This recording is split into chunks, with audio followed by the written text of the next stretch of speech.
The lining of your stomach is a great place for you to start listening to your body because it's got the same neurotransmitters that are in your brain. So let's go ahead and listen to that. First, it's going to sound like a whisper. It's going to give you information, and it'll be very low because you're not really used to listening to it. But there will be great communication.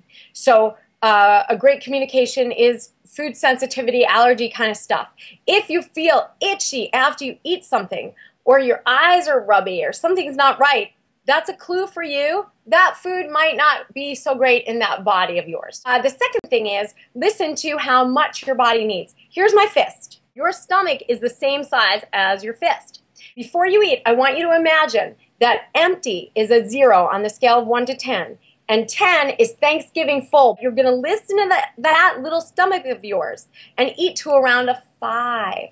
And you'll always be thin and beautiful if you eat to around a 5. You'll always be satiated.